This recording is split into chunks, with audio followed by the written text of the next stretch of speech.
Dzisiaj chciałem opowiedzieć Wam swoją historię. Teraz zajmuję się muzyką elektroniczną i rozrywkową, ale zaczynałem od muzyki poważnej i to w bardzo młodym wieku, bo już w wieku 3 czy 4 lat. Myślę, że to interesująca historia. Mianowicie pierwsze takie dźwięki fortepianu i w pierwszym takim momencie mojego życia całym tematem muzycznym najbardziej zafascynował mnie mój dziadek, który pokazał mi takie swoje pierwsze melodie, które mogłem zagrać jednym paluszkiem na pianinie. I to skłoniło też moich rodziców do tego, żeby podjąć taką decyzję, żeby zapisać mnie do szkoły muzycznej na fortepian. Nikt nie wiedział, czy to w ogóle mi wyjdzie, czy coś w ogóle z tego będzie.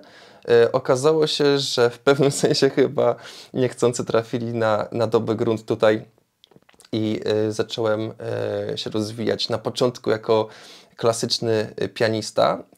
Nie było to za bardzo proste na początku dla takiego siedmiolatka, bo nie mogłem tak po prostu sobie grać popołudniami w piłkę z kolegami, na przykład pod domem na boisku, tylko poświęcałem dużo czasu na to, żeby codziennie, regularnie ćwiczyć tę jedną, dwie, no może 2 godziny maksymalnie to były w tym wieku na fortepianie. Miałem też inne dodatkowe muzyczne lekcje.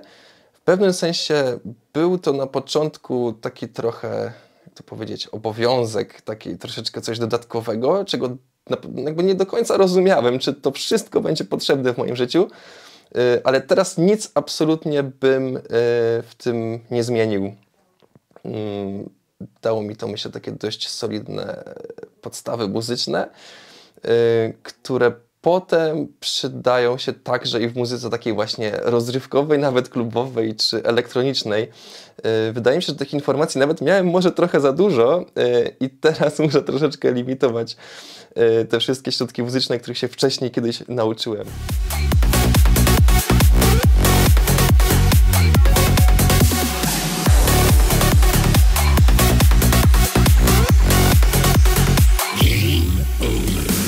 Wracając do tematu szkół, to miałem nie jedną, ale 2 szkoły.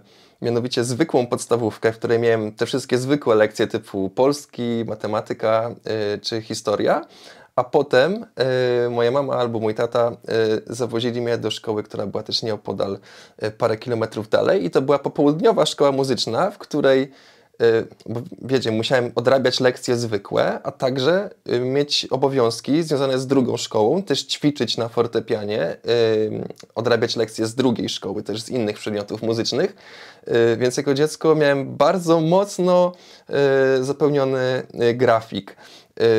To było pewnego rodzaju takie trochę, można powiedzieć, mentalne obciążenie. Być może troszeczkę czułem, że nie jest to normalne, takie zwyczajne, takie standardowe, można by powiedzieć, dzieciństwo, ale było coś dla mnie bardzo takiego wciągającego, bardzo takiego pasjonującego i coś, co mi się wydawało po prostu niesamowitą przygodą. Czułem się taki trochę wyróżniony wręcz, że udało mi się w ogóle dostać do takiej drugiej szkoły muzycznej i miałem też w dodatku inne, też grono znajomych, takich właśnie bardziej muzycznych i takich, którzy myślę mocno mnie rozumieli i wiedzieli, przechodzili przez to samo i wiedzieli, co czuję. Rozumieli też tą moją właśnie wielką pasję do muzyki, która się powoli rodziła. Instrumenty perkusyjne, które po prostu nakręcają odpowiedni hipnotyczny drive. Oczywiście musi być bęben, duży bęben, czyli kick drum, który sprawia, że ludzie chcą skakać, oraz basista. Tak jak mamy basistę w zespole na przykład takim akustycznym, tutaj też mamy basistę, który nam odgrywa takie nutki, które napiszemy w bardzo precyzyjnym, ściśle odmierzonym tempie. Tylko tutaj basista może być dużo bardziej taki wyrafinowany i bogaty, bo może nam jeszcze grać sekwencje basowe, które zabrzmią zupełnie inaczej niż tradycyjny basista mógłby w stanie z siebie, ze swojej gitary wydobyć. Tak więc teraz połączenie takiej szybkiej, intensywnej melodii z takim powolnym, przepięknym, emocjonalnym wokalem. Zresztą jak to się pięknie uzupełnia. To są często jakieś próbki, które możemy sobie znaleźć na przykład wokali nagranych wcześniej przez zawodowych wokalistów, którzy po prostu udostępnili nam swój wokal do takiego trochę pocięcia. Jak widzimy, to ten wokal jest pocięty na różne fragmenty. Wybieramy sobie, ustawiamy sobie takie rzeczy, które nam najbardziej emocjonalnie pasują do przebiegu utworu. I teraz dopiero połączenie tych wszystkich elementów atmosferycznych i tej całej linii basowej i tego perkusisty, wszystkiego daje nam pewien taki obraz, taki jakby całą taką szerokość i energię utworu. I jak słyszymy wszystkie te dźwięki w jednej masie, ciężko nam sobie zdać sprawę z tego, że jest tego aż tyle. To wszystko ma w założeniu zlepić się w taką jedną niesamowicie magiczną całość. Jestem mamą Piotra Bukowskiego. Można powiedzieć, że był bardzo oczekiwanym dzieckiem. Dopiero po 13 latach wspólnego pożycia, także kiedy już był, to no, było to dla mnie ogromne szczęście. Zresztą dla mnie i dla mojego męża. No, mogę powiedzieć, że Piotrek był naprawdę fajnym dzieckiem, bardzo sympatycznym, grzecznym. Nie miałam z nim właściwie, można powiedzieć, specjalnych kłopotów, a wręcz przeciwnie, czułam się w ogóle bardzo szczęśliwa i dumna, bo był takim żywotnym, bardzo, można powiedzieć, no, mądrym dzieckiem. Interesował się wszystkim wokoło. Tak jak niektóre dzieci w jego wieku kupowało się dla nich misia, czy tam jakiś pociąg, to dla niego kupowało się encyklopedię. Po prostu naprawdę taki mały omnibusek. Wszystko go interesowało i no, byłam bardzo szczęśliwa z tego powodu. Jeżeli chodzi o sprawę muzyczną, no, można to powiedzieć powoli, że to od przedszkola. Na pewno czułam, że muzyka dla niego odgrywa też dużą rolę. Był takim dzieckiem, dla którego rytm odgrywał dużą rolę, podśpiewywał sobie. No oczywiście też mogę powiedzieć, że wywodzę się z rodziny muzycznej, gdzie mój tata, co prawda nie dokończył studiów, ale jako stroiciel pianin, fortepianów i z ogromną pasją zajmujący się instrumentami, przede wszystkim fortepianami, pianinami, no zaszczepił w nim też, powoli zaszczepiał w nim tą miłość do muzyki, także nie tylko ja tutaj na to miałam wpływ. Jak Piotrek miał 6 lat, to był taki czas, kiedy można było pomyśleć też i o zapisach do szkoły muzycznej. Zresztą gdzieś w przedszkolu chyba nawet znalazłam takie ogłoszenie i nikomu nie mówiąc o tym zaprowadziłam Piotrka na egzaminy, które zdał bardzo dobrze i z dużym powodzeniem. Także można powiedzieć, że zaczął swoją edukację z przytupem. Dziadek też duży miał wpływ na jego edukację i tam uzupełniał wszystko to, co było jeszcze potrzebne. No i tak powoli to nic się plotła. Jeśli chodzi o szkołę podstawową muzyczną, to duży miałam swój wkład, nie chwaląc się, dlatego, bo rzeczywiście trzeba było organizacyjnie to załatwić, zawozić go, przywozić.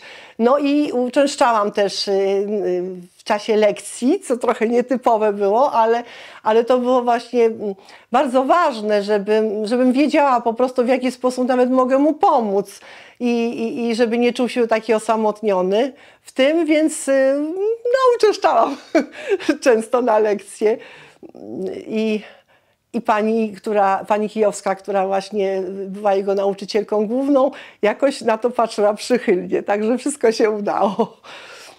A już jeżeli chodzi o gimnazjum i gimnazjum i liceum i potem studia, to już praktycznie miałam niewielki wkład. Jeśli chodzi o naukę, to już po prostu Piotr sam rozkwitał w tym wszystkim, dlatego, bo rzeczywiście zajmował się kompozycją, cudownie układał, no naprawdę, ja byłam pod wielkim wrażeniem, jak szybko i jak pięknie potrafił układać utwory, na przykład na orkiestrę, zresztą z dużym powodzeniem, bo były też były też koncerty z jego udziałem i w ogóle wygrywał w konkursach, także bardzo, bardzo byłam dumna. Jestem nauczycielką fortepianu w Państwowej Szkole Muzycznej imienia Juliusza Zarembskiego w Warszawie, w której to szkole rozpoczął swoją naukę muzyki Piotrek Bukowski. Było to w 1999 roku i pamiętam Piotra jako bardzo zainteresowane dziecko muzyką. Nie zawsze to się zdarza, ale Piotr był uważny na lekcjach, dopilnowany. Mama uczestniczyła w jego lekcjach, pomagała mu na pewno ćwiczyć w domu. Szybko uczył się utworów, co nie jest u dzieci częste, na pamięć. U nas jest tak, że trzeba utwory opanować pamięciowo. Komponował swoje utwory z gatunku muzyki poważnej, będąc chyba w 5. lub 6. klasie, gdzie szkołę kończymy. Naukę kontynuował w szkole średniej, na organach i potem w Akademii Muzycznej w klasie kompozycji. To, że zajął się muzyką trans, jest troszeczkę ciekawe, jest po prostu ciekawe. To jest inny rodzaj muzyki, ale są takie czasy, że muzyka się również zmienia. Są trendy, że są takie nurty, że jest muzyka poważna, muzyka rozrywkowa, nazywana mniej poważną. Wiadomo, że główną rolą kobiety to jest wychowywanie dzieci, a mężczyzny to jest zarabianie pieniędzy po to, żeby można było te wszystkie rzeczy realizować, które się chce zrobić. Wiadomo, że Piotrek był wyjątkowo zdolnym dzieckiem. To należy podkreślić, że on już w wieku 4 lat płynnie czytał wszystkie gazety, miał wyjątkową pamięć. No i oczywiście po dziadku odziedziczył słuch muzyczny bezwzględny. Ma to w darze od natury. Uczył się też już ciotka, zwłaszcza moja starsza siostra, uczyła go piosenek, czyli już od dziecka tam już z tą muzyką miał stały kontakt. Pierwsze kompozycje Piotra to były walce, tak w stylu chopinowskim. No, byłam nimi zachwycona, bo ja bardzo zresztą lubię taką muzykę romantyczną. Z czasem Piotr zaczął się rozwijać i interesowała go coraz bardziej muzyka atonalna. No, nie miałam z nią nigdy wcześniej nic do czynienia, ale naprawdę było to no wspaniałe. Te wszystkie, później jak chodziłam na koncerty, gdzie były grane te orkiestrowo jego utwory, to po prostu byłam tak wbita w fotel, że nie mogłam się ruszyć. No coś pięknego. No było to przez praktycznie cały okres szkoły, potem przez okres studiów też, ale z czasem już w czasie studiów Piotr zaczął inspirować się i interesować też muzyką klubową, która, ja w ogóle o takiej muzyce szczerze mówiąc niewiele wiedziałam. Znaczy ja zawsze lubiłam muzykę elektroniczną, może ona nie była tak bardzo rozwinięta w naszym kraju, ale mimo wszystko to taka muzyka, która wydawała mi się uspokajająca, bardzo inspirująca, także to nie jest mi obca muzyka. Ale ten gatunek, który właśnie Piotrek zaczął uprawiać, to była muzyka raczej no, dla mnie zupełnie obca, więc to nie było tak, że ja od początku byłam strasznie zachwycona. Ja zawsze doceniałam wkład pracy Piotra, bo on jest bardzo pracowity i jest taki perfekcyjny w tym, co robi, więc to nie o to chodziło. Chodziło w ogóle o sam rodzaj muzyki, to dla mnie było po prostu coś nowego. Więc jak już zobaczyłam, że to dla niego naprawdę ma ogromne znaczenie i on się w tym realizuje po jakimś tam czasie, no już nie powiem jak długim, to rzeczywiście zaczęłam się tą muzyką bardziej interesować. No i mogę powiedzieć, że teraz jestem wielką fanką tej muzyki, naprawdę mi się podoba. No i doceniam każdy utwór Piotra, uważam, że są naprawdę wspaniałe i tak jak na początku wydawało mi się, że one są w dużej mierze podobne, tak teraz ja widzę ogromne różnice i nie chcę tak dyletancko do tego podchodzić, bo ja się tak po prostu za bardzo na tym nie znam, ale naprawdę jest to fajna muzyka i bardzo się cieszę i wcale nie mam nic przeciwko temu, że taką muzykę robi.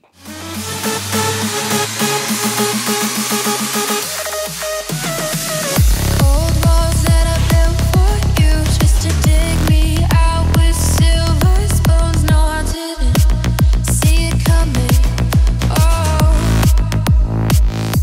propos pasji, ona też nie była taka automatyczna.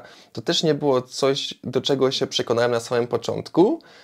Wydaje mi się, że to przyszło tak mniej więcej w 3. czy 4. klasie dopiero szkoły muzycznej, kiedy naprawdę poczułem, że jest to coś, co tak bardzo mnie pociąga, że chcę to dalej robić, w sensie robić to przez kolejne lata. I jak się okazuje, rzeczywiście już od 23 lat zajmuję się muzyką, więc te pierwsze decyzje rodziców miały ogromny wpływ, po prostu jak taki efekt kuli śnieżnej na moje przyszłe życie.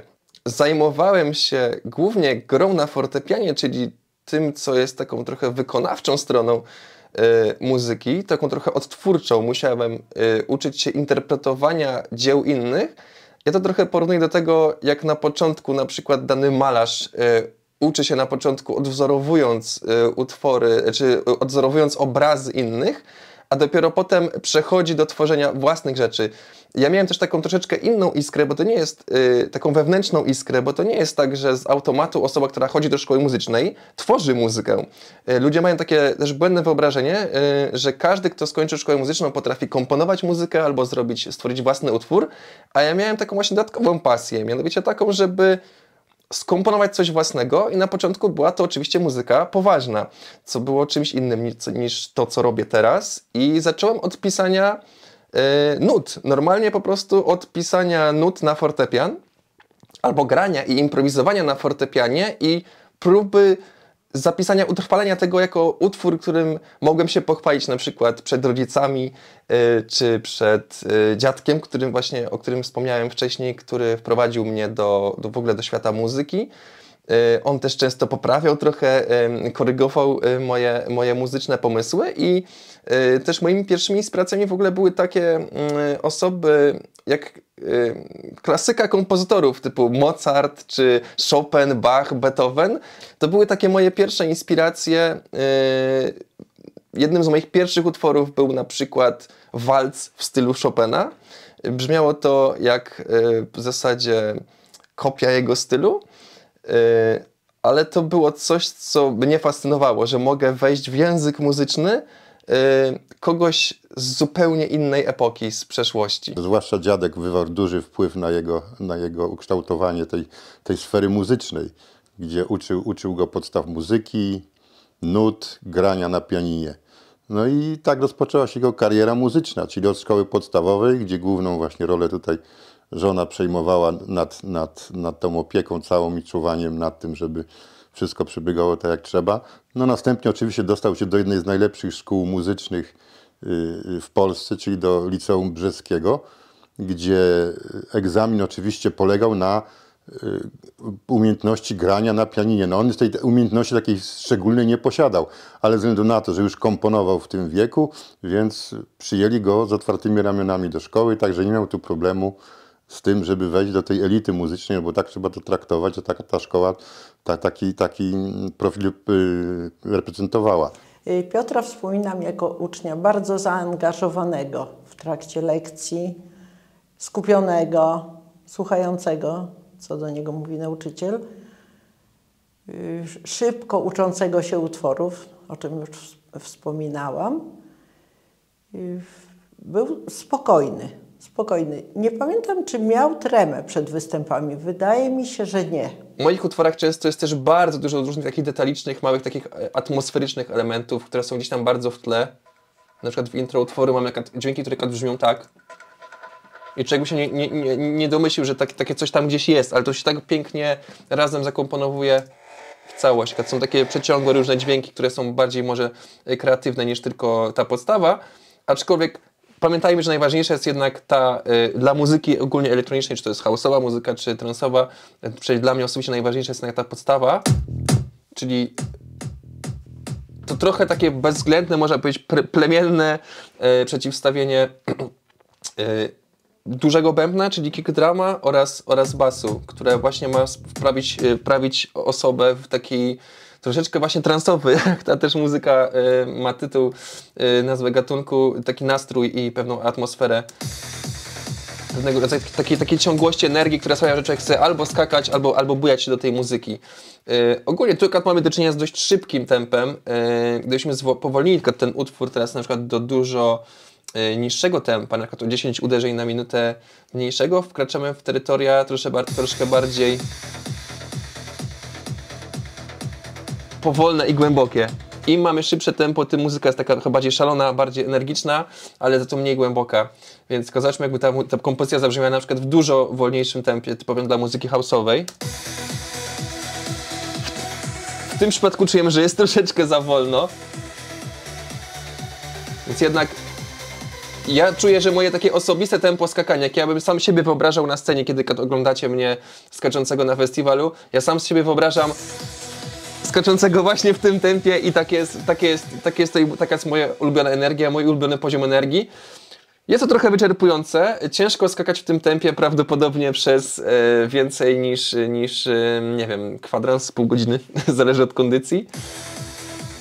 Ale więc to jest ten poziom energii, którym ja się chcę dzielić z ludźmi podczas moich setów i to jest co czuję najbardziej.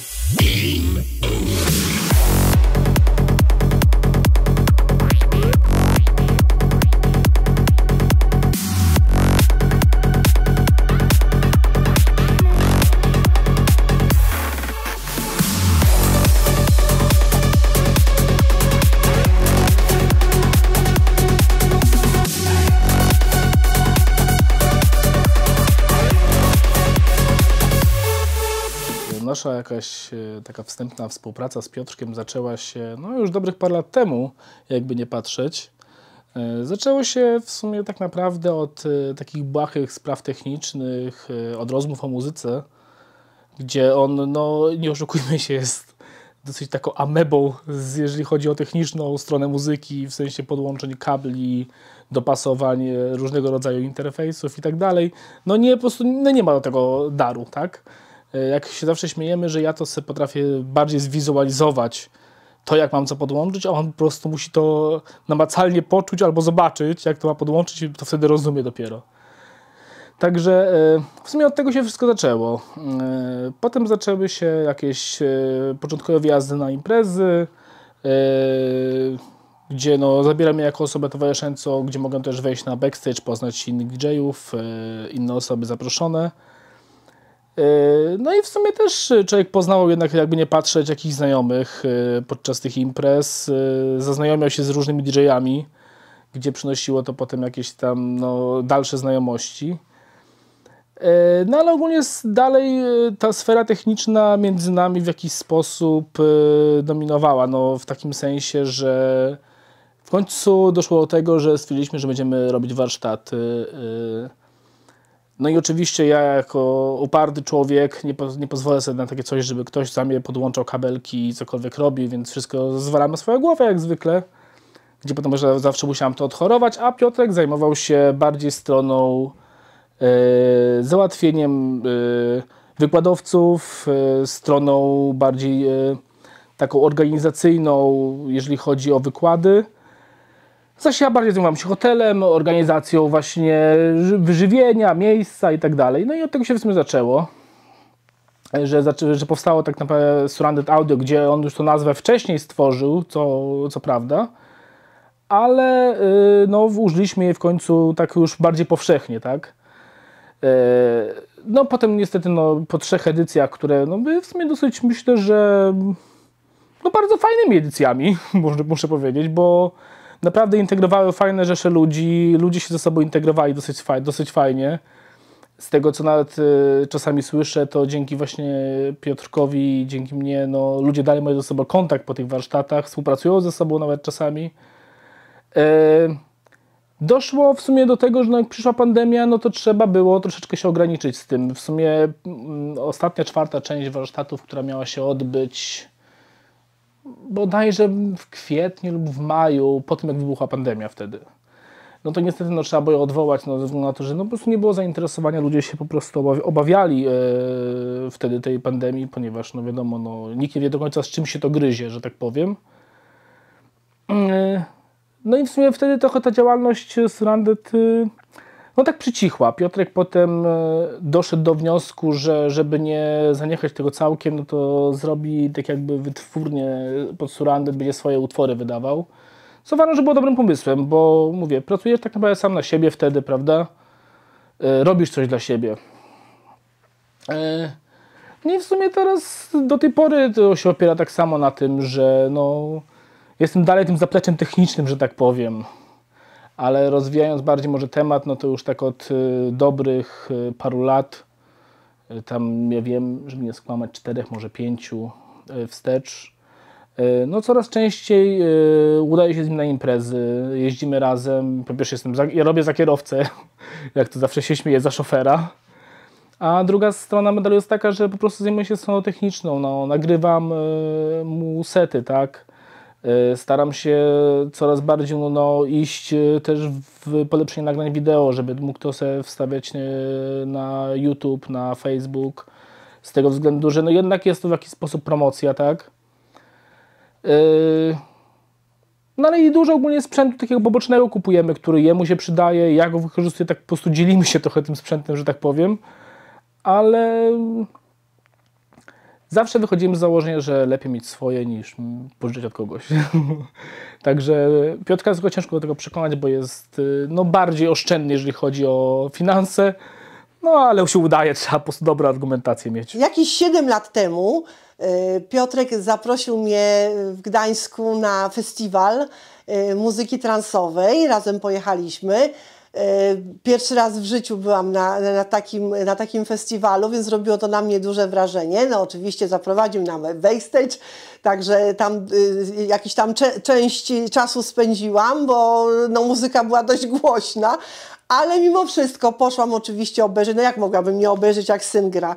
No więc poszłam obejrzeć i następne ogromne zaskoczenie, jak zobaczyłam Piotrka, który po prostu no, naprawdę no, tak przeżywa swoją muzykę, którą gra. To jest tak autentyczne i tak wspaniałe. Zresztą zobaczyłam reakcję publiczności, wszyscy się świetnie bawili. Byłam tak dumna, że po prostu, że no, aż obrosłam w piórka w tym czasie. W ogóle jakiś czas temu tak właśnie z koleżanką, taką naszą bliską przyjaciółką wspólną, się śmieliśmy, że ona jest taka mamuśka, ja jestem taki tatusiek, bo ona zawsze, jak gdzieś jeździliśmy razem, to ona szykuje nam jedzonko, kanapeczki, kabanosiki. No i może powiem takie dwie sytuacje dosyć śmieszne. Raz była sytuacja, gdzie byliśmy we trójkę w Poznaniu bodajże, albo w Bydgoszczy. Już nie chcę słuchać, w Bydgoszczy, przepraszam. W Bydgoszczy byliśmy razem. No i to jest godzina poranna, bo coś koło godziny 4 rano. No i wsiadamy we trójkę do pociągu. No oczywiście Monika robi cały bufet nam na stole, wyjmuje wszystko. Moniczko, pozdrawiam. Monika wyjmuje wszystko, no i siedzi jeszcze obok nas, bo to taki był ten 4-miejscowy przedział, prawda? I obok nas po przeciwnej stronie siedzi jakichś 3 młodych chłopaków. No i Monika jako dobra matka się pyta, może wam zrobię kanapki? Przychodzi konduktor i się śmieje. No, to się nazywa śniadanie. Piotrka poznałem po rekomendacji od znanego polskiego producenta Sebastiana Wejkuma, za co chciałbym mu z tego miejsca podziękować, ponieważ trafiłem w mojej ocenie bardzo dobrze.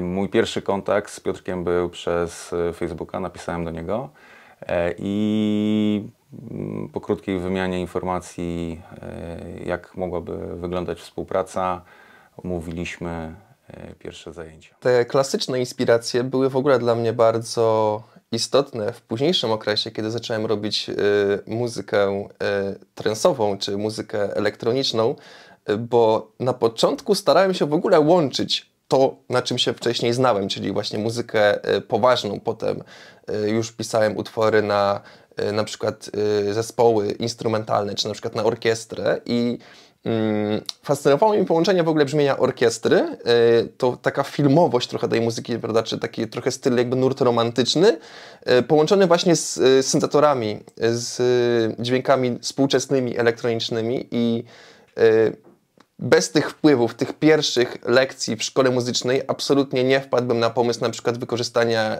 pięknej melodii skrzypiec, czy w ogóle całej monumentalnej orkiestry w swoich pierwszych utworach elektronicznych. to była dla mnie taka pierwsza brama, czy taka pierwsza inspiracja, jak mógłbym w ogóle połączyć te dwa światy, czyli w ogóle jak mógłbym wejść w świat elektroniki w możliwie płynny sposób. Nie zacząłem od takich bardzo intensywnych, mocnych, po prostu klubowych bitów, tylko na początku tak naprawdę robiłem muzykę bardziej do słuchania niż do bycia DJ-em, czy po prostu do takiego repertuaru, który gram obecnie.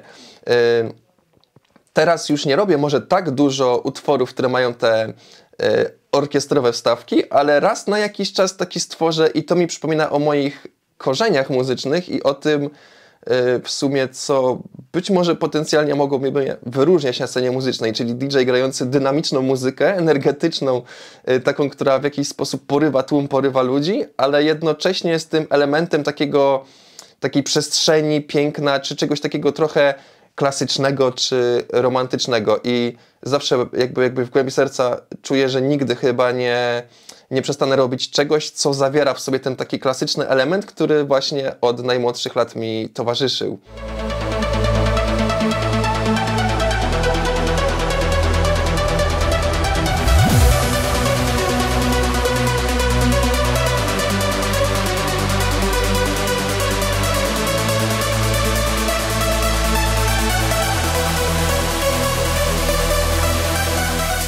Miał wykrwitą rywalizację muzyczną, gdzie rywalizował z kolegami właśnie w kompozycji utworów różnych, startował w różnych konkursach, no co z tego można było bardzo dumnym, no i tego, także tą karierę muzyczną opartą na muzyce poważnej skończył na poziomie szkoły podstawowej. No i oczywiście marzył o studiach, ale na początku marzyła mu się reżyseria, a nie kompozycja, ani muzyka. Także, no ale niestety poległ na fizyce. Jako nie był umysłem ścisłym, nie przykładał się nauk ścisłych, tam nie obowiązywała właśnie matematyka, fizyka, to więc na tym poległ i na tą reżyserię się nie dostał. Nie chciałbym tylko stworzyć takiego wrażenia, że żeby być takim właśnie DJ-em, producentem, twórcą muzyki czy kompozytorem, to nie chodzi o to, że musimy w ogóle od 7-latka tworzyć muzykę, czy być otoczonym muzyką tak jak ja. Boję się, że mogą mieć takie mylne wrażenie, że to jest jedyna droga do tego celu. Absolutnie nie i muzyką można zacząć zajmować się nawet w wieku 30, czy 40 lat, czy 50 lat. Nigdy nie jest za późno. Bywały osoby, które pytały się, czy na przykład mógłbym udzielić im lekcji muzyki, czy właśnie lekcji produkowania takiej muzyki elektronicznej, kiedy mają 40 lat. A ja pomyślałem, że jeżeli ktoś ma inspirację, ktoś ma coś do przekazania, ma coś w sercu, absolutnie nie jest to wymagane, żeby od najmłodszych lat tym się zajmować. Bardziej ważne jest to, żebyśmy naprawdę wiedzieli, że to jest nasza pasja, że chcemy to robić, ale absolutnie nie musimy kończyć tak jak ja 2 szkół muzycznych i uniwersytetu muzycznego, żeby tworzyć muzykę, więc absolutnie nie jest to warunek. Moja historia jest tutaj w jakiś sposób intrygująca, indywidualna pod tym kątem, ale nie załamujmy się, jeżeli myślimy, że jesteśmy na coś za starzy. Z tego, co wyliczyłam, to gdzieś ze 12 lat już syn zajmuje się muzyką trendsową i przez ten cały czas widzę po prostu, jak oddaje temu całe serce, energię, jak bardzo go to wciąga. Ja jak najbardziej jestem za tym, żeby tak dalej się tym zajmował. Wspieram go w tym i będę go wspierała. Jestem jedną z największych, najlepszych jego fanek. I mam nadzieję, że to, jako że no jeszcze syn przecież ma długą drogę przed sobą, także jeszcze się będzie na pewno bardzo rozwijał i życzę mu tego z całego serca. Chodzenie do szkoły muzycznej charakteryzuje się tym, że jesteśmy stale nieustannie poddawani ocenie. Co pół roku odbywają się egzaminy, których trzeba nauczyć się utworów, a nawet kilku utworów na pamięć, usiąść przy fortepianie, czy na przykład stanąć ze skrzypcami, czy z innym instrumentem i zaprezentować cały ten materiał, wszystko nad czym się pracowało przed komisją, co prawda najczęściej bardzo miłych pań, ale jednak dla dziecka jest to pewnego rodzaju przeżycie, z którym trzeba się oswoić, a ja w sumie nie potrafiłem się do końca z tym oswoić i co pół roku narastało we mnie takie napięcie i taki stres, taki może nawet troszeczkę perfekcjonizm. Chciałem jak najbardziej pokazać, że potrafię, że umiem, że nauczyłem się tego całego materiału na pamięć, że nie będzie jakby żadnych błędów w moim wykonaniu, że to wykonanie będzie możliwie ładne i zgrabne. Niestety, no nie zawsze tak było, ale na szczęście okazało się, że pomyłki nie są tutaj najważniejsze i takie ogólne wrażenie, ogólny całokształt, ogólna nasza praca przebija jednak przez to nasze wykonanie i jeżeli pilnie mniej więcej starałem się uczyć, to jednak udawało mi się przebrnąć przez te egzaminy i dostawać nawet całkiem niezłe oceny. Niestety za pół roku znowu ten stres i to uczucie takiego ścisku w brzuchu jak na egzaminie na prawo jazdy zostawał. Ale był to niesamowity trening odporności psychicznej, który teraz pomaga mi na przykład, kiedy muszę wyjść na scenę, na przykład na dużym festiwalu albo przed ludźmi w klubie. Jest to troszeczkę analogiczna sytuacja, mianowicie czuję się trochę tak, jakbym był oceniany przez publikę, może nawet w podobny sposób, jak te panie oceniały moje wykonanie na fortepianie. Nie jest to prawda to samo, bo te panie oczywiście siedziały, a moi klubowicze skaczą, ale jakby potrzeba wywołania fajnej atmosfery, energii, uśmiechu w publice jakby pozostała. Tak samo jak chciałem pokazać jakby piękny muzyczny moment tym paniom, które mnie wtedy oceniały.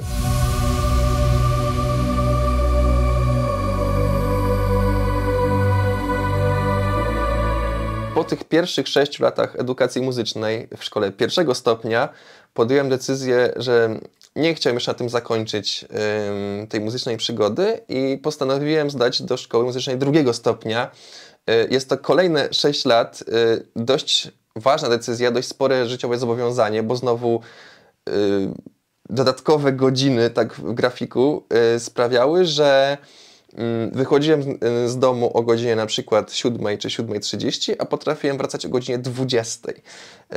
Więc był to ciężki taki skok w dorosłe życie. No, ale udało mi się właśnie dostać do bardzo takiej prestiżowej szkoły muzycznej w Warszawie przy ulicy Miodowej i była ona na tyle nietypowa, że miałem na początku w pierwszej klasie jakby gimnazjum tylko 6 osób w klasie łącznie ze mną. Do tej szkoły było bardzo ciężko się dostać, egzaminy trwały, jak dobrze pamiętam, 3 albo 4 dni. Wymagano oczywiście gry na instrumencie, ale też umiejętności takich jak na przykład słyszenie melodii ze słuchu i zapisywanie jej nutami, na przykład była to wiedza z historii muzyki, różne rzeczy, które miały potwierdzić te moje muzyczne umiejętności.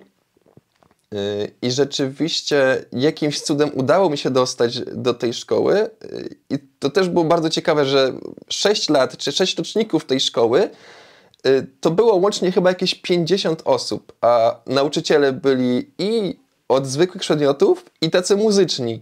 Więc miałem i wiadomo, jakby w jednym budynku szkoły polski, właśnie matematykę, biologię, geografię, chemię i tak dalej. I miałem też przedmioty właśnie takie jak kształcenie słuchu, historia muzyki. I też miałem po południu indywidualne spotkania, takie już w takim trochę modelu studenckim, razem ze swoim mistrzem, swoim profesorem. I na drugi stopień szkoły muzycznej wybrałem sobie bardzo monumentalny i duży instrument, którym są organy piszczałkowe. Dokładnie takie, jakie są w dużych katedrach i kościołach. Chyba dlatego, że po prostu fascynowało mnie to, jak można wcisnąć kilka klawiszy i po prostu w takiej wielkiej katedrze rozlega się niesamowity, monumentalny dźwięk tych wszystkich piszczałek, tych setek piszczałek grających naraz. Troszeczkę muszę przyznać, że nie było na początku łatwo, gdyż musiałem nauczyć się niesamowitej koordynacji obu rąk i obu nóg, gdyż na tym instrumencie gra się też nogami. Więc no nie powiem, na początku nauka grania nogami i rękami jednocześnie i jeszcze wyciągania takich odpowiednich tak zwanych registrów które po prostu zmieniały barwę dźwięku, po prostu włączały kolejne rzędy piszczałek. Było to niesamowicie trudne. Jeszcze było kilka rzeczy naraz, które musiałem robić. Musiałem przeprowadzać nuty naraz, jednocześnie grając, więc na przykład zapisywałem sobie taki przecinek, taki moment w nutach, w którym było bezpieczne miejsce, żeby szybko przewrócić kartkę. Było to dość hardkorowa nauka, była to dość hardkorowa nauka koncentracji, niesamowitego skupienia i koordynacji ruchowej. Myślę, że to jest dużo cięższe niż na przykład nauka jazdy samochodem, bo tutaj mieliśmy zamiast, oprócz, tam też była taka analogia, że mieliśmy na przykład taki pedał, którym jeszcze się zmieniało głośność dźwięku, więc to była taka analogia, trochę wyglądała jak pedał gazu na przykład, ale poza tym miałem też takich jeszcze 30 czy 40 klawiszy nożnych, miałem tyle tych wszystkich włączników, jeszcze miałem 3 klawiatury, zapomniałem o tym wspomnieć, na przykład 2 klawiatury, 3 klawiatury w takim instrumencie. Wszystko to było dla mnie niesamowitą szkołą życia. Oczywiście fortepian też równolegle tutaj pozostał. Wspomniałem wcześniej o tym, że miałem 6 osób w klasie, potem troszeczkę się ta liczba zwiększyła, było to 8, 9 czy 10, ale czułem się niesamowicie jak na świeczniku. Nie mogłem się schować niestety gdzieś tam z tyłu w kącie klasy, kiedy na przykład nie odrobiłem jakiegoś zadania domowego, albo na przykład kiedy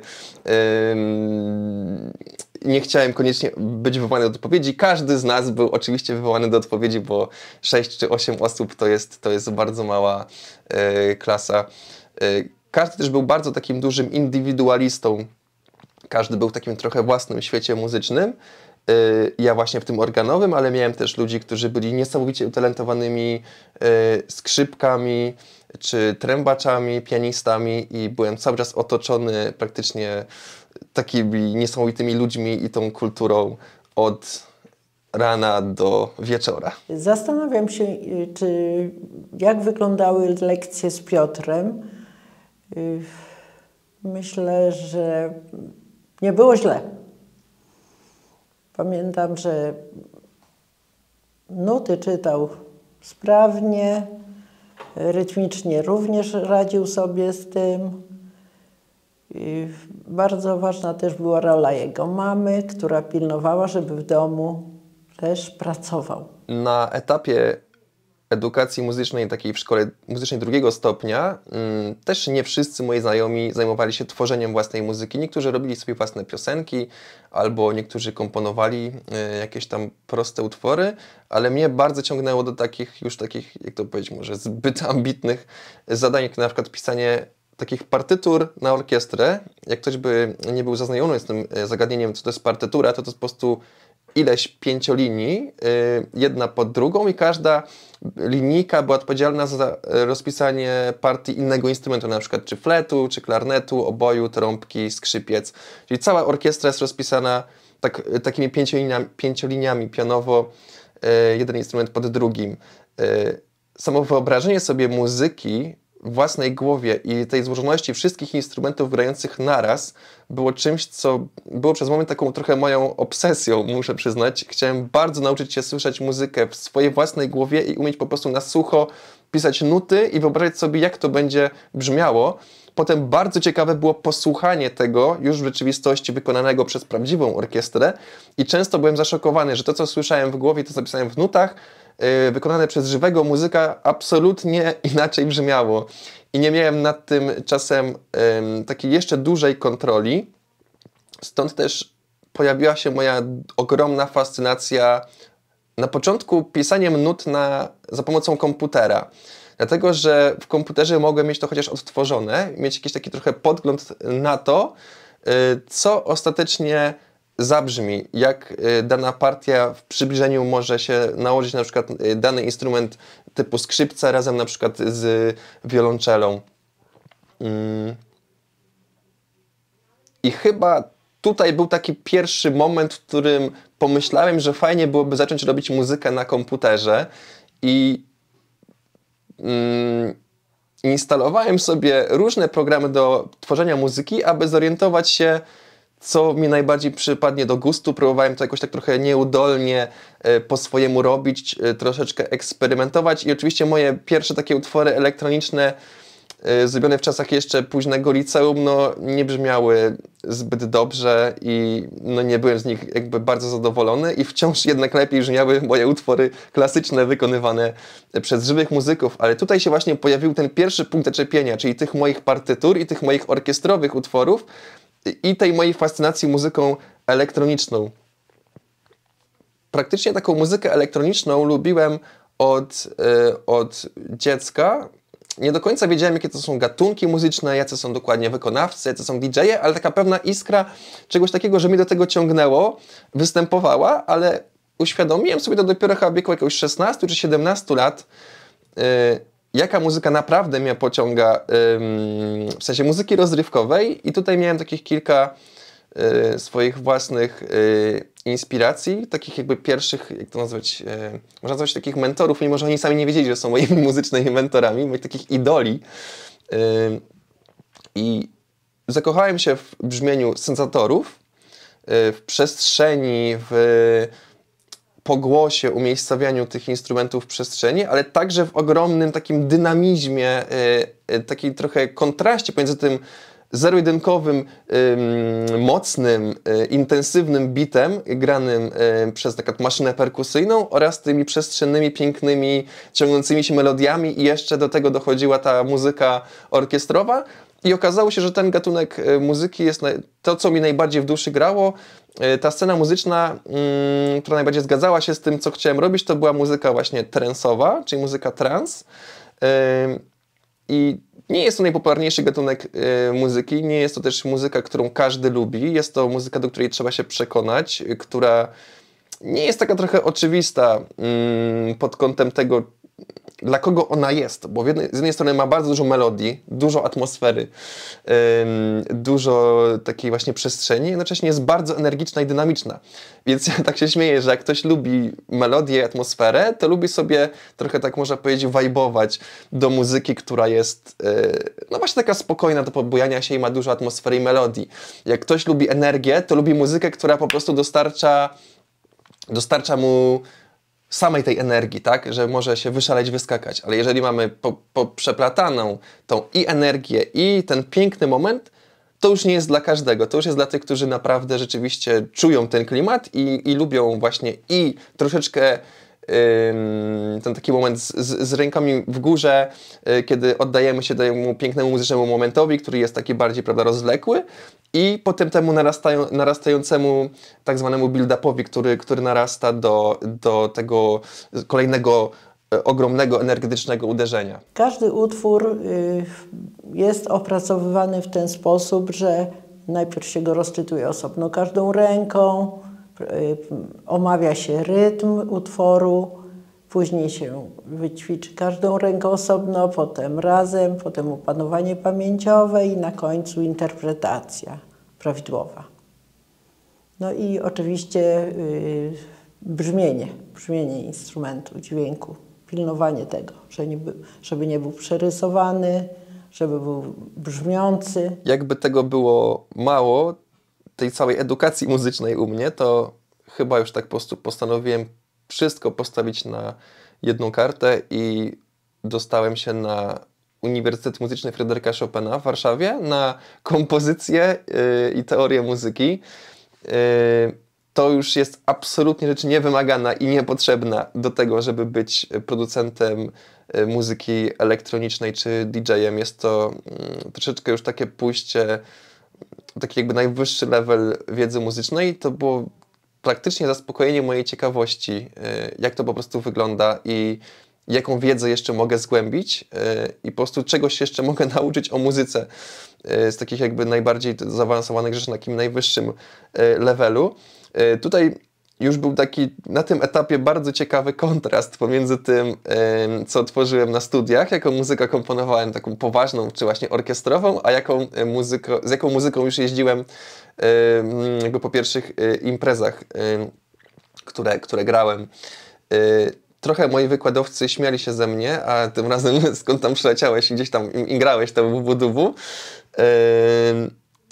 bo na poziomie takim akademickim muzyka poważna, którą się tworzy, to często jest muzyka bardziej eksperymentalna, czy bardziej badająca możliwości muzyki. Często jest taka bardziej jakaś niepokojąca, dysonansowa, czy taka, która po prostu wyraża dużo bardziej skomplikowane i bardziej złożone emocje, niż taka typowa, klasyczna muzyka, którą większość ludzi kojarzy, typu właśnie utwory Mozarta czy Bacha.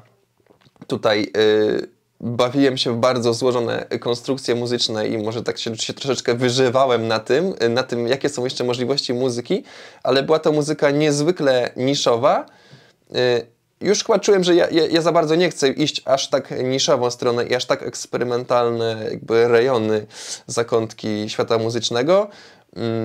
I coraz bardziej ciągnęła mnie właśnie muzyka rozrywkowa, więc w międzyczasie bardzo obsesyjnie starałem się samodzielnie, jako samouk uczyć produkowania muzyki na komputerze, właśnie tej elektronicznej, właśnie tej trance'owej, która wtedy najbardziej mnie już pociągała. Nie było to proste i jak tak już wspomniałem, moje pierwsze utwory brzmiały, no można powiedzieć tragicznie. Teraz tak troszeczkę z uśmiechem wspominam, takim lekkim uśmiechem politowania wspominam, znaczy przesłuchuję sobie moje wstępne dzieła, ale one były właśnie tym chyba takim etapem na drodze do tego, co potem mogłem osiągnąć i mogłem stworzyć.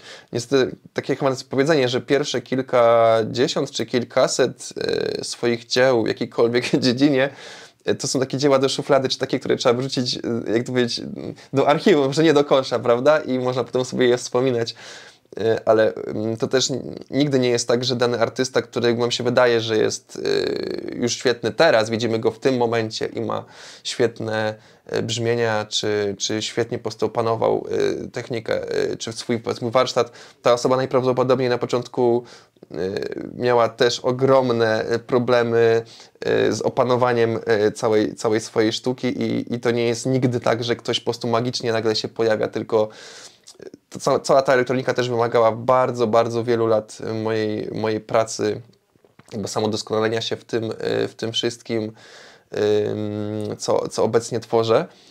I też warto nadmienić to, że na początku zajmowałem się tylko i wyłącznie tworzeniem tej muzyki. Nie byłem w ogóle DJ-em, nawet nie planowałem, żeby w ogóle nim zostać. Stąd też moje pierwsze utwory elektroniczne były bardziej tak naprawdę do słuchania. Były to rzeczy, które po prostu chciałem, żeby zadowoliły mnie albo jakichś moich potencjalnych słuchaczy w przekazywaniu jakichś właśnie ładnych, romantycznych emocji, żeby były ładnie grające instrumenty, ale nie za bardzo przejmowałem się tym, żeby ta muzyka nadawała się w ogóle do zagrania, tak powiedzmy, na parkiecie, żeby w jakiś sposób też ten trans był bardziej energiczny i żeby poruszył ludzi do skakania. I tutaj byłem troszeczkę zaszokowany tym, że już po paru pierwszych utworach, które nieśmiało wysłałem do jakichś wytwórni zagranicznych, muzycznych, takich maluteńkich labeli, też prowadzonych przez innych hobbystów, takich jak ja, więc po paru takich wydaniach okazało się, że nagle moją muzykę zaczęły grać w swoich audycjach naprawdę dość spore gwiazdy tego gatunku, jak na przykład m.in. Armin van Buuren, który był wtedy chyba właśnie numerem w ogóle 1 na liście jakby top 100 DJ-ów, więc to było dla mnie coś po prostu niesamowitego, że nie wiedziałem, że w ogóle to jest możliwe, że mogę totalnie robić sobie na swoim komputerze swoją muzyczkę i ostatecznie to może trafić gdzieś tak wysoko, że po prostu jakaś niesamowita gwiazda światowa muzyki elektronicznej może po prostu zagrać mój utwór. Kiedy to pierwszy raz w ogóle się wydarzyło, to ja byłem w jakimś takim niesamowitym szoku, w sensie wydawało mi się takie jakby lekko nierealne, że jak to jest w ogóle możliwe. Nie pamiętam już, nie pamiętam dokładnie tego momentu, czy ja skakałem z radości, czy wybiegłem, nie wiem, na jakiś jogging, żeby tą energię w jakiś sposób rozładować. Ale było to niesamowite przeżycie i potem za tym pierwszym supportem od Armina poszły kolejne i było tego naprawdę dość sporo. Wszystko działo się naprawdę bardzo szybko. To były mniej więcej okolice roku 2012, czyli tak 10 lat temu. I nie dążyłem do tego świadomie, nie myślałem, że to nastąpi, ale zacząłem dostawać pierwsze takie propozycje wystąpienia na imprezie w klubie. Co oczywiście sprawiało, że byłem niesamowicie przerażony, gdyż jakby nie występowałem jako DJ, albo w ogóle jako muzyk przed publicznością, może występowałem 100-osobową, ale na przykład nie przed kilkuset-osobową i nie uczyłem się też generalnie grania na sprzęcie DJ-skim i przed pierwszą imprezą, którą grałem, pamiętną w klubie, to ten klub się chyba wtedy nazywał K8, jeszcze już teraz nie istnieje, klub w Warszawie. Przed tą imprezą to chyba na 3 dni wcześniej dotykałem tak chyba prawie, że po raz pierwszy sprzętu DJ-skiego i próbowałem się troszeczkę tego wyuczyć tak naprawdę na pamięć, żeby tylko jakoś sobie poradzić. Potem już z każdą kolejną imprezą nabywałem coraz więcej obycia, bo już ta sytuacja stawała się dla mnie bardziej taka znana, w sensie już wiedziałem, jak to mniej więcej wygląda grać muzykę dla ludzi jako DJ i zdobywałem niezbędne doświadczenie do tego, żeby po prostu umieć tych ludzi jakoś porwać, jakoś przekazać im tą energię. Moją obsesją stało się dążenie do tego, żeby zbudować swoje sety w taki sposób, żeby ludzie byli uśmiechnięci, żeby skakali, żeby w jakiś sposób zareagowali, bo tak od początku nie zawsze miałem. Często było tak, że publiczność była sama w sobie niesamowicie energiczna i ja odbierałem od nich już tą energię i że tak powiem, jechałem dalej ze swoim setem, ale bywały też takie sytuacje, że w panice zastanawiałem się, co zagrać następnego, co zrobić, żeby ci ludzie zaczęli się ruszać. Więc i tutaj też musiałem przejść jakąś taką trochę ciężką, długą drogę do tego, żeby ostatecznie jakoś nauczyć się czytania ludzi, przygotowywania do imprez. I też tutaj też nie wszystko przyszło od razu i wymagało dużo jakby prób i błędów, testowania, ale ostatecznie mam nadzieję, że umiem ludziom teraz na tym etapie przekazać trochę uśmiechu, trochę radości i trochę energii w taki sposób, żeby i oni byli zadowoleni i żebym ja też czuł się spełniony. Wiadomo, że na muzyce poważnej ciężko wyżyć jest muzykowi, bo zostaje albo nauka jako nauczyciel, albo gra w orkiestrze. Także tutaj pod tym względem on zaczął szukać swojej drogi, no i zaczął tą kompozycję w tej muzyce rozrywkowej tutaj. No i tak zahaczył o ten trans i pozostałe tamte nurty. No i tak to się rozpoczęło wszystko. Ja to wszystko z boku w zasadzie nie wtrącam się w jego działalność, choć obserwuję, także jestem bardzo zadowolony z tego tytułu, że osiąga sukcesy, że dużo koncertuje, dużo tworzy, ma coraz większą popularność, a wiadomo, że na rynku polskim nie jest łatwo się przebić, ponieważ to po prostu króluje w pewnym względzie jakaś komercja i taki rynek ma zapotrzebowanie na taką muzykę, jak rzędu disco polo, gdzie takie zespoły zdobywają największą popularność i mają największych słuchaczy, gdzie ta muzyka jest prosta, oparta na prostych rytmach, a najtrudniej jest właśnie przebić się w tej muzyce, która coś reprezentuje, ma jakiś głębszy sens i jakieś głębsze znaczenie. No i w tym względzie na pewno tu należy być dumnym z osiągnięcia Piotrka i że idzie w tym kierunku dalej i sądzę, że będzie osiągał coraz większe sukcesy i tego mu życzę. Kiedyś właśnie bardzo śmieszną anegdotkę moja mama powiedziała odnośnie Piotrka. Mówi, czemu on zawsze jak przyjedzie, to jest taki zamulony. Ale jak patrzę wszystkie filmy z imprez, to skacze jak... wiadomo jak. I się śmiejemy, że po prostu kumuluje sobie energię na przyszłe imprezy. Przez to zawsze jest taki spokojny, wyciszony. Każdemu występowi na scenie towarzyszą zawsze, przynajmniej mi towarzyszą niesamowite emocje i to nie jest tak, że z każdym występem jest coś w stylu, że przyzwyczajam się do tego i że tych emocji nie ma. Nawet bym się pewnie bał, gdyby ich nie było, bo to by oznaczało, że już się nie staram. Albo, że to już mnie tak nie ekscytuje i nie pasjonuje. Chyba wielu artystów też, nawet tych piosenkarzy czy instrumentalistów, wydaje mi się, że czuje zawsze jakiegoś pewnego rodzaju stres przed występem. Mnie to bardzo zależy od imprezy, kiedy jest to totalnie nowe miejsce, w którym jeszcze nie byłem, albo nowa sytuacja, w której chyba nie jestem po prostu pewien, jak będę odebrany, czy nie wiem, jak się po prostu wpasuje moja muzyka i moja twórczość. Nie wiem, czy publika rzeczywiście poczuje to samo. Potrafię się już nawet na kilka dni przed takim występem jakoś bardziej przejmować.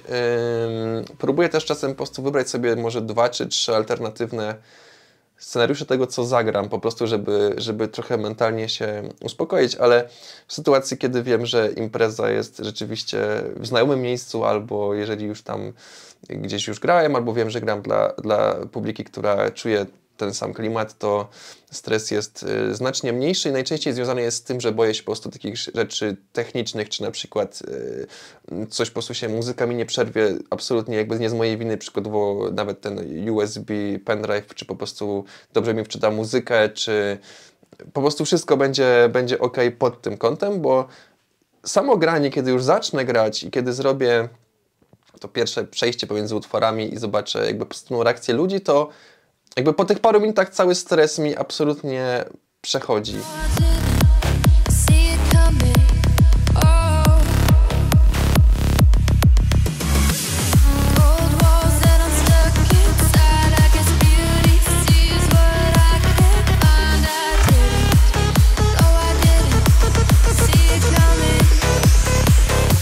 Nie pamiętam, nie zdarzyła mi się taka sytuacja, żebym po prostu stresował się przez cały występ. Zawsze ten stres mi już jakoś schodzi, bo sytuacja staje się znajoma, ja już wiem, czego się spodziewać, jakim jest w tym kontekście, jak na wszystko jakby ludzie reagują i ja już wtedy wiem, już posiadam tą wiedzę po prostu, która mi niweluje ten stres. Szczególnie duże emocje, już nie mówię o stresie, tylko generalnie o emocjach, szczególnie duże emocje towarzyszą mi, jeżeli gram na festiwalach, na których jest więcej niż 1000 ludzi, na przykład kiedy jest, nie wiem, parę tysięcy ludzi przede mną, czuję jakby taką większą mobilizację i takie większe poczucie, że rzeczywiście muszę tutaj dobrze wypaść, ale też taką niesamowitą ekscytację, bo energia paru tysięcy ludzi jakby skaczących przede mną jest zupełnie inna niż kiedy mam przed sobą, nie wiem, kilkadziesiąt osób. Każda impreza jest wyjątkowa na swój sposób, w sensie nie jest tak, że mi się mniej podobają imprezy, które mają jakby mniejszą liczbę uczestników, wręcz mają swój taki specyficzny klimat. Czuję każdego jakby klubowicza bardziej indywidualnie, widzę bardziej indywidualnie, jak ta osoba dana się bawi. Cała ta atmosfera jest taka bardziej, po angielsku mówią na to intimate, czyli taka bardziej po prostu, brakuje mi w sumie słowa, taka bardziej kameralna, jest bardziej kameralna atmosfera. Tłum parutysięczny, czy nawet jeszcze większy, jest minimalnie bardziej bezosobowy i traktuje już ludzi wtedy bardziej jako po prostu taką jedną wielką masę energii przede mną. Więc wydaje mi się, że emocje mam przed każdą imprezą, przed festiwalami jest nieco większy dreszczyk emocji. Kiedy gram w znanym miejscu, stresuję się trochę mniej. Jeśli chodzi o naukę produkcji muzycznej, byłem totalnym laikiem i pierwsze zajęcia z Piotrkiem były trochę w mojej ocenie śmieszne, ponieważ teraz jak na to patrzę, pokazywał mi naprawdę takie duże podstawy, które sprawiały mi wiele problemu. Natomiast z czasem sposób, w jaki Piotrek tłumaczył całość, w jaki sposób przedstawia tą wiedzę, wszystko wydawało się znacznie prostsze. Chciałbym w ogóle powiedzieć 2 słowa odnośnie sprzętu, który jest potrzebny do bycia takim właśnie producentem muzycznym albo DJ-em. Zauważyłem, że teraz dużo ludzi może posiadać takie lekko mylne wyobrażenie o tym, że potrzebujemy niesamowicie drogiego, niesamowicie profesjonalnego, skomplikowanego, złożonego zestawu sprzętu, żeby w ogóle zacząć cokolwiek robić, a ja jestem na przykład, ja mam takie podejście, że lubię minimalizm, jeżeli chodzi o to, co posiadam i co jest na przykład przede mną, załóżmy na biurku. Lubię, jeżeli nie rozprasza mnie zbyt dużo urządzeń, zbyt dużo rzeczy, które byłyby przede mną i wręcz uważam, że najważniejsze jest ta umiejętność, ta jakby pewna iskra kreatywności, pewna emocja, którą mamy w sobie i to, co mamy w głowie. A te wszystkie narzędzia są oczywiście zawsze jakieś tam 10% czy 15% więcej tego, jakby troszeczkę lepsze brzmienie możemy uzyskać na przykład z trochę lepszym sprzętem, czy z lepszymi tak zwanymi wtyczkami, czy z lepszymi na przykład bankami brzmień, ale ostatecznie wydaje mi się, że to, co jest ważne, to jednak to, jak wykorzystujemy te narzędzie, bo najlepsze narzędzie, na przykład najlepszy sprzęt za dziesiątki tysięcy złotych, jeżeli nie wiemy, jak go ustawić, to nasza muzyka wcale nie zabrzmi lepiej, niż jak ktoś robi muzykę na dosłownie słuchawkach, podłączonych do laptopa, na przykład na ławce w parku. Jeżeli ktoś wie, na czym to polega, ma odpowiednie doświadczenie i po prostu wie, co mu w duszy gra i co chce wyrazić i potrafi to wyrazić za pomocą swoich umiejętności w swojej muzyce, to ta osoba zdecydowanie może zrobić coś lepszego niż ktoś, kto siedzi w ogromnym studio profesjonalnym za setki tysięcy złotych, ale w ogóle nie ma tych umiejętności, nie ma tego skilla, nie ma tej iskry kreatywności. Więc ja bym się kompletnie nie przejmował tym, że na przykład nie mamy drogich głośników, czy na przykład nie mamy dużego, profesjonalnego studia, które wygląda wow, wspaniale na zdjęciach. Ja na przykład tutaj na biurku koło siebie mam w zasadzie tylko wyłącznie laptopa, maluteńką klawiaturkę i głośniki. No i oczywiście słuchawki. To w zasadzie taki minimalny setup, który mi wystarcza i nie rozprasza mnie przed tworzeniem, po prostu doskonaleniem się w tworzeniu coraz lepszej muzyki. Teraz taki bardzo ciekawy fakt też, jeżeli chodzi o ten aspekt DJ-ski, jest taki, że ja praktycznie przez większość swojej kariery nie miałem żadnego sprzętu DJ-skiego w domu. W sensie w ogóle absolutnie nie miałem nic, żadnych playerów, żadnego kontrolera i mój pierwszy kontroler w życiu kupiłem sobie 2 miesiące temu. Tak więc jeżeli ktoś uważa, że nie może zostać DJ-em, bo nie stać go na najdroższy sprzęt znowu za dziesiątki tysięcy złotych, to jest to absolutna bzdura moim zdaniem. Bardziej dzisiaj właśnie to, co chcemy przekazać muzyką, nasza energia, nasza osobowość, nasz wizerunek, to wszystko, a sam sprzęt, czyli to, co ludzi często bardzo dużo fascynuje, to nie wydaje mi się, że to jest najbardziej, może jest to ważne, ale nie jest to najbardziej kluczowy element, który w obecnych czasach szczególnie zablokuje nas przed sukcesem. Teraz możemy nawet na tym TikToku na przykład nagrać sobie filmik 15-sekundowy z jakimś maluteńkim fragmentem muzyki, który zrobi nam większą popularność niż utwór, na którym będziemy siedzieli przez miesiąc w studio, dłubiąc, prawda, nad różnymi tam szczegółami. Liczy się, żeby tego kontentu było dużo w obecnych czasach, żeby wywołać jakieś emocje, być jakimś, ale niekoniecznie, żeby mieć sprzęt za setki tysięcy złotych, bo to jest ten dodatkowy szlif, ale nie sprawi to, że po prostu nagle zrobimy wielką karierę tylko dzięki temu, że mamy drogi sprzęt. W toku dalszej nauki zależało mi, żeby poznać sposoby produkcji DJ i producentów, których szanuję i którzy są dla mnie wow, bym powiedział. Więc Piotrkowi przesyłałem pewne sample miksów ze znanych i lubionych przeze mnie DJ-i, po to, żeby mnie nauczył, jaka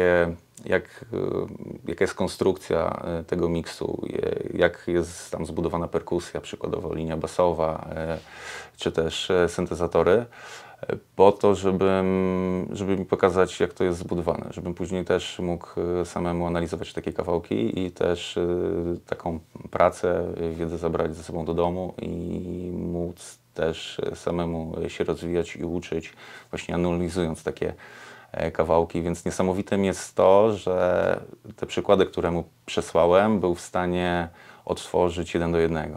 Czyli na przykład, nie wiem, jakiś kawałek Willa Atkinsona, gdzie super jest jakiś element breakdownu, robienie napięcia i ten drop, więc on był w stanie porozbijać każdy z tych elementów miksu, pokazać, jak to było zrobione u niego w domu na swoim programie i pokazać cały konstrukt, strukturę tego, jak ten miks został zbudowany, ten drop, breakdown, to budowanie napięcia. Więc też to jest niesamowite, że jest w stanie to otworzyć w zasadzie 1 do 1. Często jestem pytany o to, jakiej rady udzieliłbym komuś, kto chce być takim właśnie producentem czy DJ-em. Co musi być szczególnego, co się musi zadziać, żeby właśnie móc się spełniać w muzyce na przykład właśnie elektronicznej czy rozrywkowej. Wydaje mi się, że najważniejsza tutaj jest pewnego rodzaju pewność siebie i przełamanie takiego własnego lęku przed tym, żeby pokazywać siebie, pokazywać swoje emocje, pokazywać swoje jakby prawdziwe ja. Dlatego, bo w obecnych czasach tak naprawdę musimy być takim trochę fajnym internetowym znajomym. W sensie musimy być osobą, z którą ktoś chciałby na przykład wybrać się na kawę czy porozmawiać i po prostu musimy być odbierani jako osoba, która po prostu jest fajna i przy okazji też oczywiście przez muzykę przekazuje coś, jakąś energię, jakieś emocje, ale obecnie to jest coś więcej. Musimy być polubieni przez innych, czy wręcz pokochani jako osoba. Więc mi się wydaje, że taka pewnego rodzaju odwaga w pokazywaniu siebie, pokazywaniu nawet tego, co nam się podoba muzycznie, jest tutaj bardzo ważna. No i oczywiście mamy ten cały aspekt, teraz ta odwaga się dalej łączy z tym, żeby nie bać się w ogóle pracować nad własną muzyką, nie bać się rynku muzycznego, nie bać się innych ludzi, czyli też łapać kontakty, te mityczne kontakty, które właśnie potem pozwalają nam osiągać pewnego rodzaju właśnie te cele, czy to producenckie, czy DJ-skie.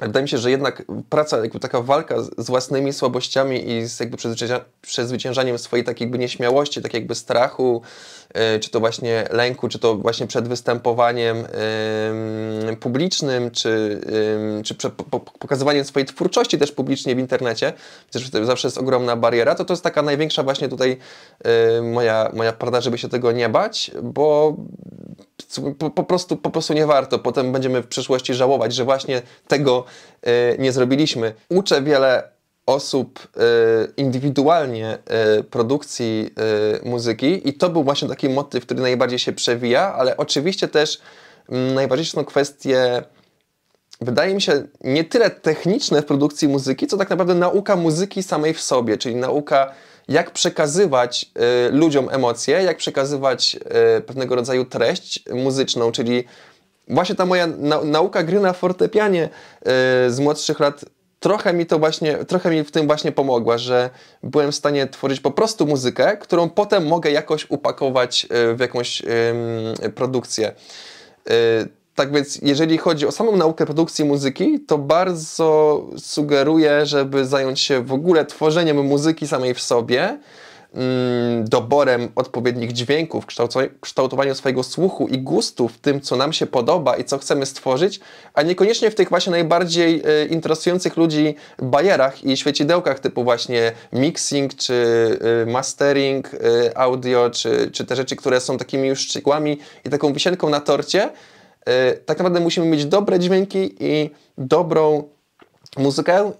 Jeżeli ktoś jest zainteresowany razem ze mną się też w tym doskonalić, bardzo serdecznie też zapraszam do kontaktu ze mną i myślę, że razem możemy też coś fajnego zdziałać. Cieszy mnie bardzo to, że z biegiem czasu nasza relacja uczeń-nauczyciel przerodziła się w przyjaźń. Piotrek jest bardzo fajnym chłopakiem, bardzo sympatycznym, z którym bardzo fajnie można spędzić czas, a przy tym bardzo doceniam i dziękuję, że możesz być dla mnie mentorem, bo taką osobą jesteś, także chciałbym, żebyś wiedział o tym. I wierzę głęboko to, już jesteś wysoko, ale z tego, co obserwuję, widzę, jak się rozwijasz i jaki masz talent, znajdziesz znacznie wyżej niż jest teraz. Nieodłącznym takim elementem całego tego procesu, tej całej kariery muzycznej jest też oczywiście wydawanie własnych utworów. Trochę osób też pyta mnie o to, jak to właściwie wygląda w praktyce, żeby mieć tak jakby oficjalnie, tak prawdziwie wydany swój utwór muzyczny. Tak naprawdę nie trzeba nic więcej w obecnych czasach niż cyfrowy dystrybutor muzyczny, czyli taka po prostu strona internetowa, na której się rejestrujemy i wgrywamy MP3 czy raczej plik WAV wyższej jakości ze swoją muzyką. Wybieramy serwisy, w których ma się pojawić, na przykład Spotify czy Apple Music, Tidal i tak dalej. I potem wystarczy tylko, że wybierzemy datę, zostanie ten cały release zaakceptowany przez dystrybutora i ta muzyka właściwie pojawia się w tym całym serwisie po tam uiszczeniu jakieś tam odpowiedniej opłaty.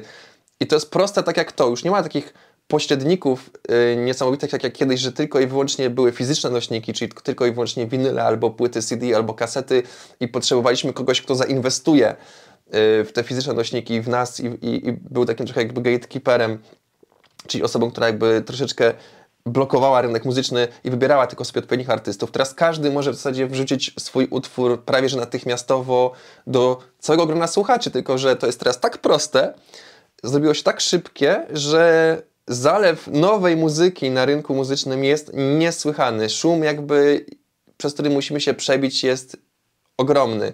W związku z tym trochę mogą nam też w tym pomóc tak zwane labele, wytwórnie muzyczne, jednak trzecie firmy, które zajmują się po prostu szukaniem talentów, szukaniem fajnej muzyki i promowaniem jej. To jest trochę taki jakby zestaw usług dla takiego producenta muzycznego. I dzięki tym labelom jesteśmy w stanie podnieść trochę swój prestiż, trochę pokazać się jakiejś innej publiczności, którą ten label przez lata sobie już zbudował.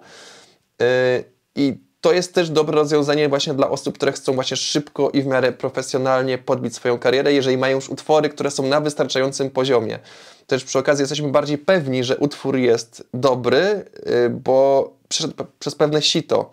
Czyli menedżer tego labelu rzeczywiście stwierdził, że ten utwór jest fajny, jest warty wydania. A tak to nie mamy takiej kontroli. Wrzucamy sobie sami ten utwór i musimy sami decydować o tym, czy on jest dobry, czy nie.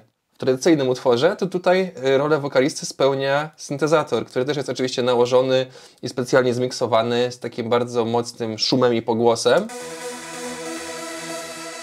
I gra bardzo dużo nutek naraz, to też możemy za chwilkę tutaj zobaczyć, tylko kliknę. Gra też pewnego rodzaju melodię górną, a także gra niższe dźwięki, które łącznie tworzą taką bardzo szybką tkankę szybko napędzających całą melodię dźwięku. Słyszymy, jakbym chciał to zagrać na przykład na klawiaturze, musiałbym na przykład się bardzo napocić. Musimy grać bardzo szybko. Tak, musimy grać bardzo szybko te nutki. Tutaj komputer nam zagra to wszystko z kosmicznie idealną, równą precyzją. Ja jestem osobą, która lubi sobie wszystko bardzo wyraźnie zaprogramować, tak żeby mieć nad wszystkim świetną kontrolę. No i to, jak widzimy, nawet przy zatrzymaniu tego dźwięku, ten dźwięk ma ogromną atmosferę, ogromną przestrzeń i to jest to, co bardzo lubię w muzyce, czyli dużo pogłosu, dużo przestrzeni, takiej trochę kosmicznej, magicznej przestrzeni. Sama melodia, czyli sam wokalista, to jeszcze nie jest wystarczająca rzecz, bo jak wiemy, w zespole muzycznym mamy też do czynienia z klawiszowcem albo z innymi jeszcze instrumentalistami. Tutaj taką rolę spełniają dodatkowe ścieżki typu przeciągłe dźwięki, które po prostu uzupełniają wszystko. Może wokale, które mają bardziej rolę bycia w tle. Moja droga muzyczna od bycia kompozytorem i w sumie pianistą do DJ-a i producenta muzycznego absolutnie nie jest reprezentatywna, w sensie nie trzeba przechodzić całej tej drogi, tej ścieżki edukacji muzycznej w szkołach muzycznych, żeby stać się osobą, która tworzy własną muzykę, czy gra na przykład w klubach, czy na festiwalach. Tak więc mój przypadek absolutnie nie jest typowy, ale myślałem, że jest taki dość specyficzny i że warto było się z Wami podzielić tutaj moją historią. Mam nadzieję, że kogoś to zainspiruje zmotywuje do dalszej pracy nad sobą i też pokaże, że w zasadzie jeżeli się na coś mocno ukierunkujemy, poświęcimy na to po prostu dużo czasu, to coś fajnego po prostu w naszym życiu może się zadziać i wszystkim życzę też naprawdę świetnych osiągnięć i sukcesów, jeżeli ktoś chce się zajmować właśnie muzyką albo na każdym innym dowolnym takim właśnie tego typu polu.